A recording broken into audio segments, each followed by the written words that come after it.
Good morning YouTube and the internet. As promised, I'm getting the R32 ready for a track day tomorrow at Lakeside, and I've got to mount this bloody bracket. So if you don't know what I'm doing, go watch the last video, you lazy bastards.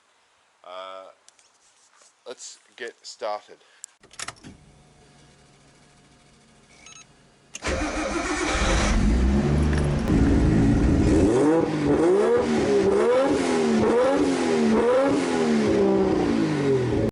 Okay, so I'm winging it. I've eyeballed the size of this. It's 11. It is an 11mm drill. I love making permanent and irreversible changes to my chassis. Might need to put a battery on that, eh? Okay, where was I? Destroying my frame. Might need two hands. I reckon you can probably see that. Cool. Try the grommet. Perfect. Okay. These work effectively like an old school rivet gun. Wind that onto the thread. Get it all the way on. Stick it in the hole. And squeeze. Wind it in some more. Oh, wrong way.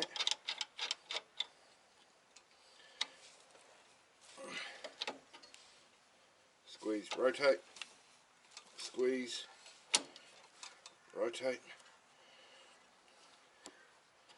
That looks like it. Oh, not quite.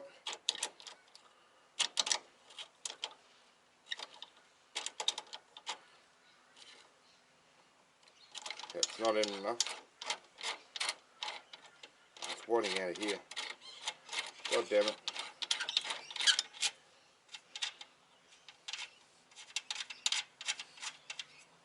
Actually, no, that's not in well enough. Let's go again. This is a cheap Chinese version of this tool, so I'm not surprised it doesn't work perfectly every time, but it will get the job done. Okay, you see the end here? I'm going to squeeze this, gets pulled back in there. That's the concept. With this on there, it will force that to expand in the hole. Now, I've done this up a bit tighter. Hopefully we can make it stay.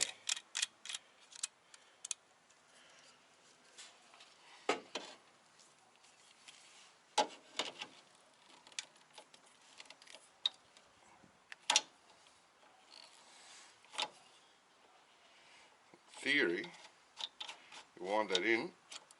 There we go. Squeeze, release, wind in, squeeze.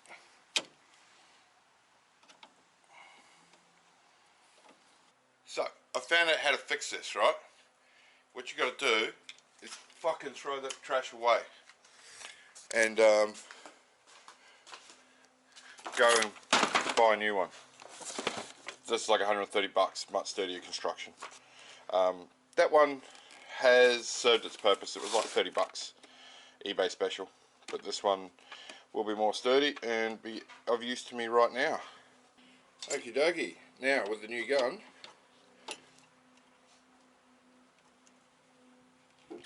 holy fuck, that's hard.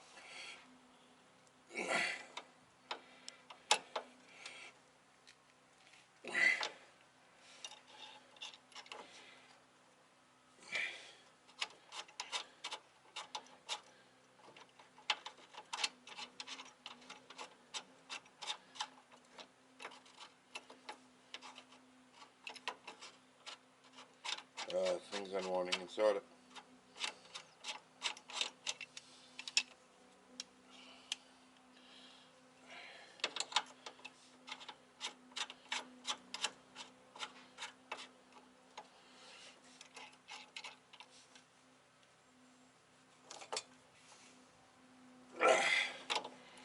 Okay, that's in. Voila, M8 bolt.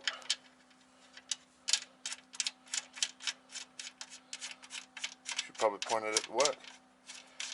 we are done. Now let's see if I have to drill this bracket out. Answer is no, I do not have to drill the bracket out.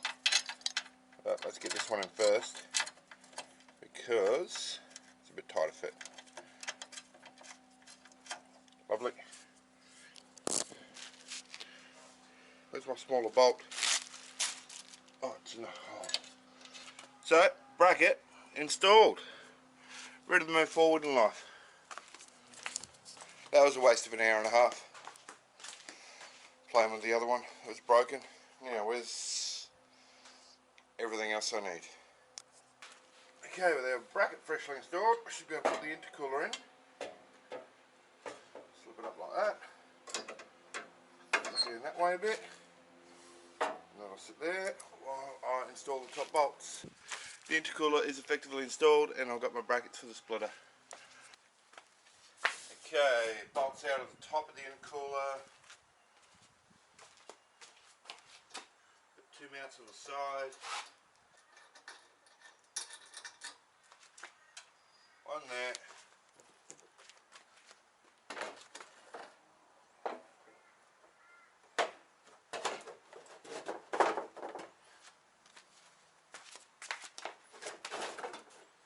Stay.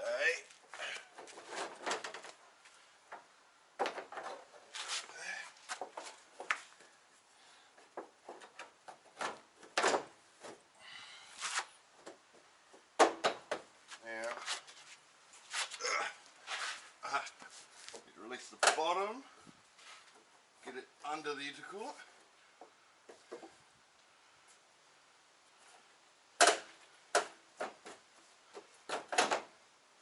Lovely. Looks better already. Now remember, under these headlights is a bit of a tight fit.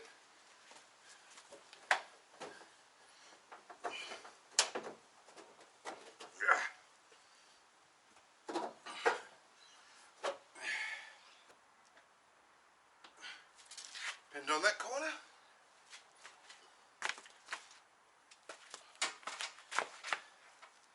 Yeah, so it's going to get up and over that.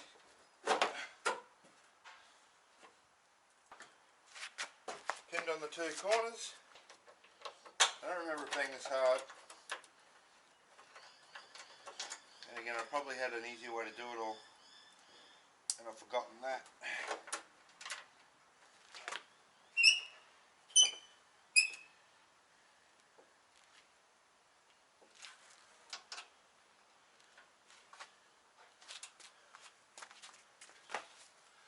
Piece de resistance, GDR grill. The only GDR part on this car, I believe, from memory. And voila, she's mounted.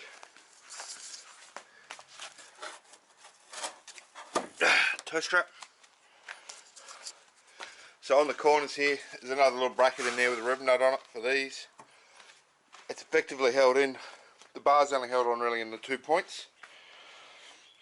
Two in the front, one on the side. I guess that's 4. That was way harder than I remember. But yeah, it's on. The intercooler is obviously mounted in 4 points as well, and the splitter doesn't actually mount to the front bar, it mounts to that bracketry below it, and it's got a skirt, an air dam that comes up to here. And that one I showed you yesterday around the side is not it. That was Mark 1. The Mark 2 one's inside the under the house. So I'm going to go get it now and lift this car up, because it's much easier to do with it in the air.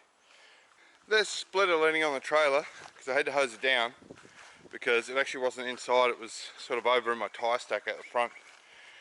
And there's about 7 million species of deadly spider living in it, so I'll give it a wash, leaving it there to dry just to get the spiders off. So while I'm waiting for that, I'll chuck the fan shroud back on, which should be a pretty simple job. Let's see how it goes. I think I have to undo this top hose from memory. Yeah, because it's got to slip past the fan like that. It will go past the fan, no worries, but it won't go past this hose. Okay, slip down here, slip down here, over the nozzle.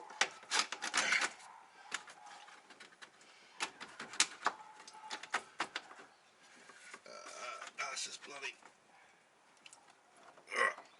line down here. Is that power steering?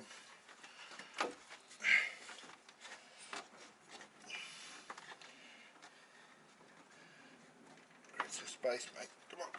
There we go.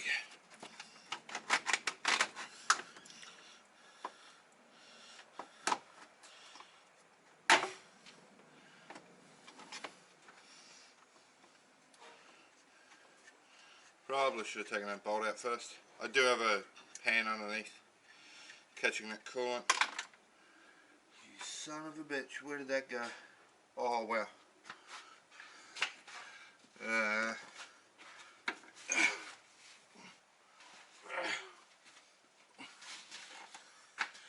Got him. Bring this back up.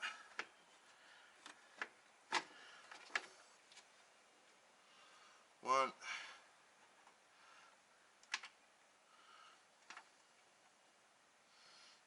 Two fancy bolts. Good on this side. This side is sticking out a little bit.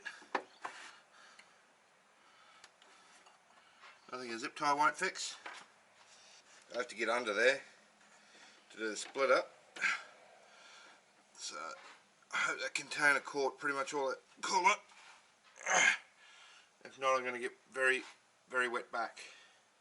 So, fan shroud's on. Splitter is sitting approximately in place now. One of the spaces is missing off it, and I can't find any of the M6 hardware that I used to put it on. So, also it's basically a two-man job. I can't hold it up there and get bolts in at the same time. So what I'm going to do is I'm going to get this thing out, park it there, wash it while there's still some sun in the sky. Then hopefully I've got a mate come around a bit later to give me a hand to mount the splitter, load it on the trailer, hook it up to the road. Well, yeah, I'd load it up out the front, drive it through, load it out the front, and then push the trailer back into the shed and lock it, leave the car out the front. So I can get away at like 6 AM tomorrow, so I don't end up short of time when I'm at the track trying to get prepared in the morning. So let's get her out and get her washed, which means starting it again.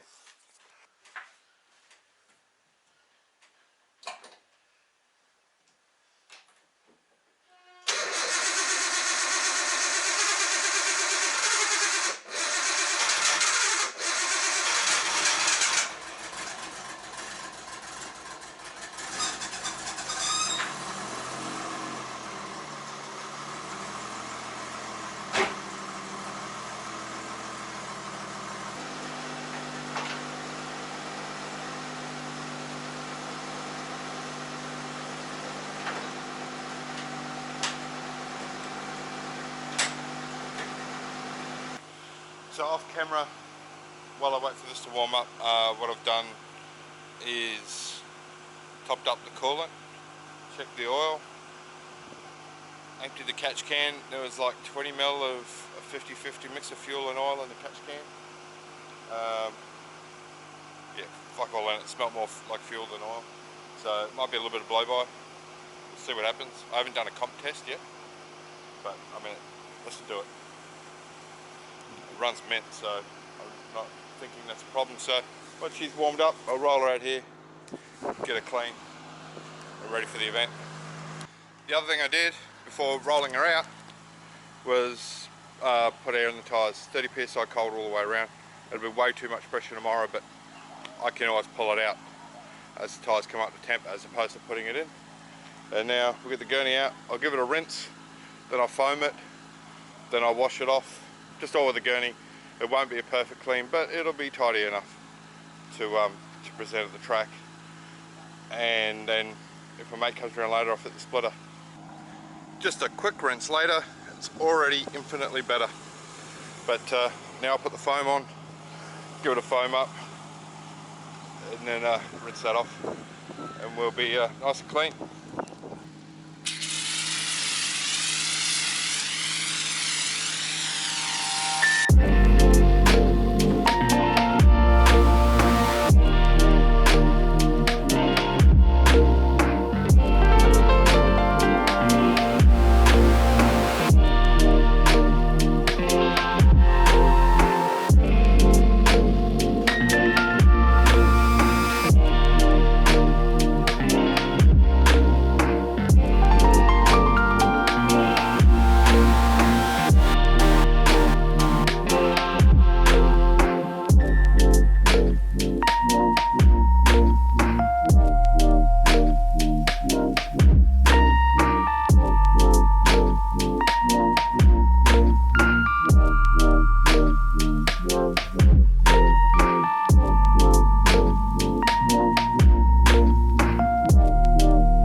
Done.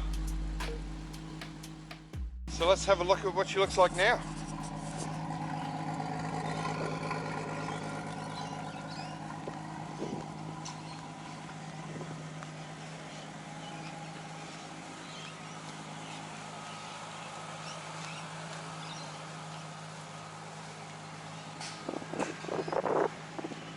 Not bad.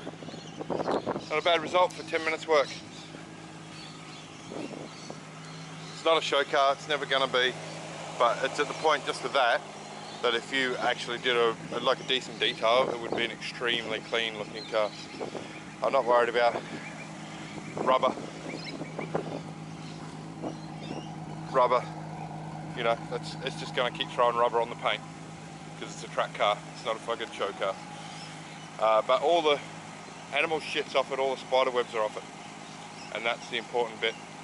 And all the dust and shit, you know, so it presents half decent at the track. So I don't think it's a shit box, because it is not.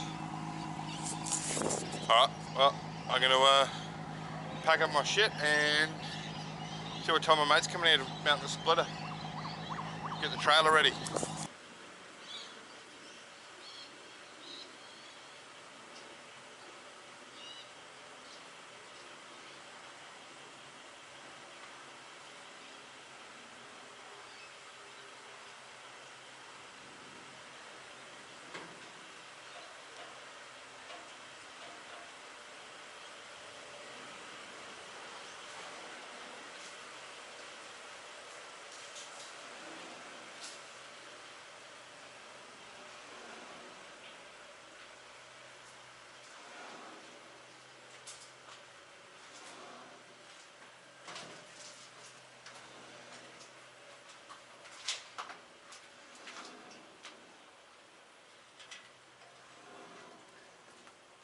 That door there is approximately 25 millimeters wider than the trailer. Every time I've had someone help guide me through, I've hit it. Every time I've driven through unguided, I've gotten through without touching it. I did measure that garage door before I moved into this house. This one's 70 mil narrower than that one. Don't ask me why. But yeah, it's a tight squeeze. And I have come through with the car on the trailer and cleared before too. Alright, time to take this in there in preparation for mounting the splitter and loading on the trailer. That's it, that's all I got left to go. Now the battery seems to have died a bit, so I'm just going to take the jumper kit with me fully charged tomorrow. She won't start under her own power anymore. Can't say I blame the battery, hasn't been used, so it'll die. It's an expensive battery and I should have taken better care of it by isolating it better and maybe putting it on a trickle charge, but it is what it is. I'll replace it after this event. For now, I'll just grab this socket up. Make sure I charge it overnight so I can get 4 or 5 starts out of it tomorrow. That's all I need. Once it's running, it's fine.